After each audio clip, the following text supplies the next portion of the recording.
AM 1050. Con la guardia en alto y el grito en el cielo. Gaby del Lisi en Maldita Suerte. Vamos a hablar de una grave denuncia de una madre en la ciudad de La Plata que acusa a su ex marido de abuso sexual reiterado a sus hijos menores, uno de ellos además con trastorno de espectro autista, que no puede hablar. Intenta que la justicia le devuelva a sus hijos además la posibilidad de defenderse de un padre abusador, según los dichos de ella, por lo que, si bien esta es una historia puntual, particular, habla también del mal funcionamiento del sistema judicial y también, tengo que decir, de algunas instituciones. Estuve larguísimo rato charlando con esta madre que se llama Constanza de Petris, que en 2015 logró separarse de su marido, padre de sus dos hijos, que en ese entonces además tenían 10 y 11 años, sus hijos. Hasta ese momento ella había sufrido violencia de género por parte de su pareja, como suele pasar, hasta que finalmente se logra concretar la separación. Había, por supuesto, como siempre sucede, y por los dichos de ella, cuestiones económicas. No podía separarse porque no tenía a dónde ir, no tenía cómo sostenerse, ni ella, ni a ella, ni a sus hijos. No sabía qué era lo que iba a suceder en el momento que ella se separase, si iba a tener la posibilidad de que el ex marido le pasara ayuda económica. Digo, esto como para entender cuáles son todos los pasos que debe seguir una mujer a la hora de decidir irse de la casa o de, en todo caso, echar al marido, ex marido de la casa. Por todo esto pasó, claro, pero sumado a que en algún momento ya no pudo sostener ni siquiera esa posibilidad de acomodarse económicamente, cuando se dio cuenta que además esos maltratos iban hacia sus hijos, incluso con posibilidades hasta ese momento todavía no demasiado concretas en su cabeza de que hubiera abusos sexuales. El padre, una vez que ella se separa, sigue viendo a sus hijos. Con el tiempo, Constanza se iba a dar cuenta del estado en el que volvían, sobre todo su hijo menor, que, reitero, tiene trastorno de espectro autista, no habla, en parte por el trauma que le hizo retroceder en todos los avances que estaba teniendo este chiquito, que las terapias habían logrado y que toda esta situación retrotrajo. Claro. Lo denunció entonces por violencia contra sus hijos y la justicia le concedió una orden de restricción para mantenerlo lejos del hogar familiar. Pero no hubo un seguimiento adecuado de parte de la justicia y lo que vino después fue realmente, según lo cuenta Constanza, mucho peor. Yo vivo en la ciudad de La Plata, soy mamá de León de 15 años con trastorno del espectro autista, sin lenguaje y sin posibilidades de defenderse, y Luna de 14 años de edad. Ambos fueron abusados sexualmente por el padre biológico Sergio Sichiti en un régimen de visita no supervisado debidamente por la jueza María del Rosario Roca. He hecho mi primer denuncia en el 2015 y al levantarse la medida perimetral ocurrió el abuso sexual después de más de 10 años de violencia ejercida del padre biológico hacia mis dos hijos. Mi hija Luna, en el 2019, denunció el abuso sexual hacia ella y hacia su hermano. Este 16 de septiembre tuvo su cámara Gesell, que contó con pelos y señales todo el martirio que sufrió tanto ella, porque fue amenazada de muerte por este hombre si me contaba algo a mí, y la violación de su hermano discapacitado sin lenguaje en el baño. Ella fue testigo de la violación de su hermano y de sus propios abusos de este hombre hacia su cuerpo. Cuando quiero relatar un poco y poner en contexto esto que acabamos de escuchar. Cuando la nena se entera de que la justicia intentaba una revinculación con su papá, ahí es cuando ella se quiebra directamente, porque claro, hasta ese momento no había podido hablar con su madre.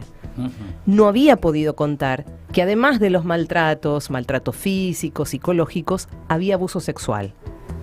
Lo narra la nena cuando se entera que la justicia trataba de revincular a esos dos nenes con este padre. Claro. Y a partir de ahí es que se inicia la otra causa, que ya es una causa distinta, que es una causa penal por abuso sexual. Y ella, como recién cuenta Constanza, tuvo hace muy poco tiempo, hace pocos días diría yo, la posibilidad de narrar todo esto en cámara Gesell. Vamos a escuchar esta segunda parte. Constanza relata cómo fue el periplo judicial. La causa de abuso sexual tramita en la unidad funcional número 16 del fiscal Juan Cruz Condomí Alcorta e interviene el juez de garantía número 2, Eduardo Silva Pelosi. Eduardo Silva Pelosi, necesito que le devuelva la condición de particular damnificada a mi hija. Y el último suceso, tremendo, porque estamos sufriendo violencia institucional por la desprotección del Poder Judicial hacia mis dos hijos, fue que el fiscal, la causa de abuso sexual, quiere que vaya a la causa de violencia hacia los hijos que yo denuncié en el 2017, quitándole gravedad al delito y que este hombre deje de estar procesado y deje de estar imputado. Este hombre necesito que esté preso porque es un psicópata, perverso y es pedófilo, y corren riesgo los niños también que caminan por la calle.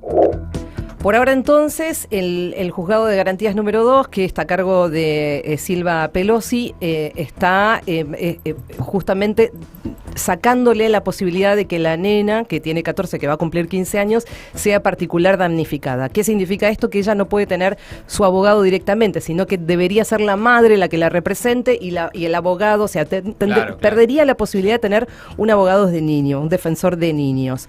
Esto es una de las cosas que está pidiendo. Y la otra que escuchábamos ahí es que la justicia lo que está pretendiendo hacer es unificar las causas, pero a la causa menor, que es la de maltrato. Sí, por eso que es una causa archivada encima, claro. Hay que desarchivar esa causa. Es interesante porque ella eso lo señala como violencia institucional, es violencia por parte de uno de los poderes del Estado, ¿no? También. Bueno, por supuesto... Es un tipo de violencia. Es un tipo de violencia, el relato de ella fue muchísimo más extenso, obviamente no tenemos tiempo, intentamos graficar, digamos, realmente el periplo y el calvario por el que tiene que pasar una madre que está tratando de defender a sus hijos, a su hija y a su hijo. Su hija acaba de relatar en cámara Gesell todo lo que le sucedió a ella y a su hermano, que su hermano no puede hablar, no tiene habla.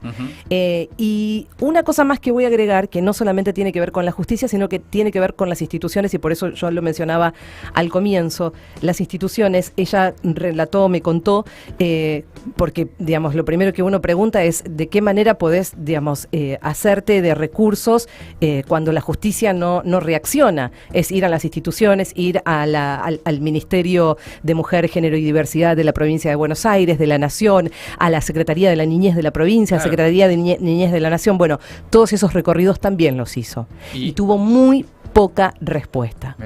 Entonces, esto también es un llamado de atención, esto también es un llamado de atención a las instituciones del Estado para que estén atentos y atentas a estas situaciones que suceden. Obviamente la justicia todavía no se expide, por supuesto, nadie está condenando ya a esta persona, a la que ella está nombrando, pero sí hay una necesidad imperiosa de que por lo menos el camino judicial tenga recorra el que corresponde ser recorrido. Sí. Y ahí las instituciones tienen que estar apoyando y defendiendo. Mañana va a haber una movilización y lo cuenta por último Constanza. Necesito que este hombre esté preso, esperando el juicio oral, que a mi hija tenga la condición como particular damnificada y que la causa se siga tramitando con la carátula abuso sexual. Convoco a todas las madres el 15 de octubre a una movilización en la calle 8, 56 y 57 de la ciudad de La Plata para que seamos la voz de León, seamos la voz de los niños. No se puede pasar por encima de las convenciones internacionales de los derechos del niño que tienen rango constitucional y los niños tienen derecho a ser oídos en tiempo y forma. Mi caso no es un caso particular, mi caso representa el caso de muchas madres que están luchando por la protección de sus hijos. El informe entonces de Gaby Del Elisi en Maldita Suerte.